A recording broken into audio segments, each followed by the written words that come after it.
തിരുനാമത്തിന് മഹത്വം ഉണ്ടായിരിക്കട്ടെ. നോമ്പിന്റെ 6-ാം ദിവസത്തിലേക്ക് നാം പ്രവേശിച്ചിരിക്കുകയാണ്.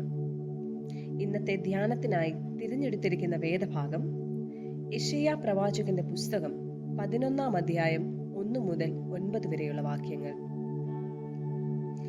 8-ാം നൂറ്റാണ്ടിൽ ജീവിച്ചിരുന്ന യെശയ്യാ പ്രവാചകന്റെ നാമധേയത്തിലാണ് ഈ പുസ്തകം അറിയപ്പെടുന്നത്.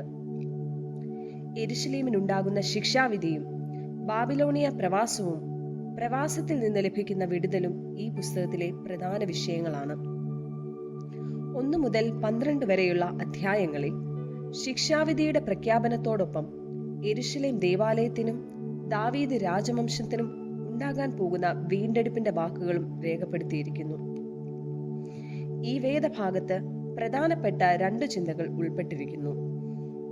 1. നീതിമാനായ രാജാവ് ദാവീദിന്റെ പിതാവായ യിശ്ശായിയുടെ വംശത്തിൽ ജനിക്കും എന്നുള്ള പ്രവചനം. 2. പരസ്പരം ഉപദ്രവിക്കാത്ത സമാധാനപൂർണമായ അവസ്ഥ എല്ലായിടത്തും സംജാതമാകും. 10-ാം അധ്യായത്തിൽ അശൂരിനുണ്ടാകുന്ന വീഴ്ച പ്രതിപാദിക്കുകയും സമാനമായ രീതിയിൽ ദൈവജനത്തിന് ഉണ്ടാകാൻ പോകുന്ന പതനവും രേഖപ്പെടുത്തുന്നുണ്ട്. ഒരിക്കൽ വടവൃക്ഷം പോലെ പന്തലിച്ചിരുന്ന ജനം കേവലം ഒരു കുറ്റിയുടെ അനുഭവത്തിലേക്ക് ഒതുങ്ങിപ്പോകുന്നു. എന്നാൽ പ്രതീക്ഷ നഷ്ടപ്പെട്ട ഈ അനുഭവത്തിലും ജീവൻ ഉണ്ടാകുമെന്നും ദൈവിക വീണ്ടെടുപ്പ് സാധ്യമാകും എന്നും ഓർമ്മിപ്പിക്കുന്നു. ക്രിസ്തു എന്ന മിശിഹായുടെ വരവോടെ സമഗ്രമായ ഒരു മാറ്റം അനുഭവിക്കുവാൻ സാധിക്കും.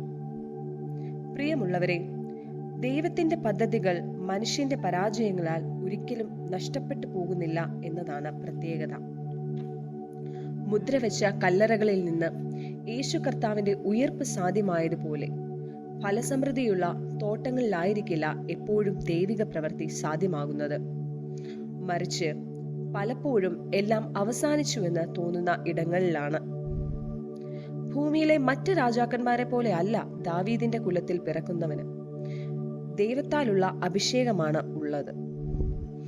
ആത്മാവ് നിറഞ്ഞവൻ നീതിയിൽ മാത്രം അധിഷ്ഠിതമായാണ് ന്യായം വിധിക്കുന്നത്. മിശിഹായുടെ ഭരണം അരികവൽക്കരിക്കപ്പെട്ടവർക്കും ദരിദ്രർക്കും അടിച്ചമർത്തപ്പെട്ടവർക്കുമുള്ള നീതിയിൽ ശ്രദ്ധ കേന്ദ്രീകരിക്കുന്നു. രാജാവിന്റെ നീതി ഇവിടെയാണ് വ്യത്യസ്തമാവുന്നത്. മുൻപുള്ള രാജാക്കന്മാരെ പോലെ നിർധനരെ ചൂഷണം ചെയ്തതല്ല ഭരണം മുൻപോട്ടു പോകുന്നത്.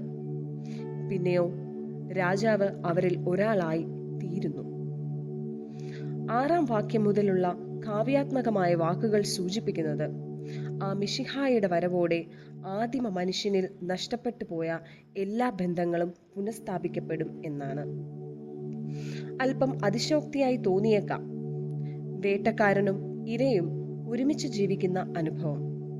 ഇതാണ് യഥാർത്ഥത്തിൽ ശാലോം എന്ന അനുഭവം. അത് വെറും സംഘർഷമില്ലാത്ത അവസ്ഥയല്ല.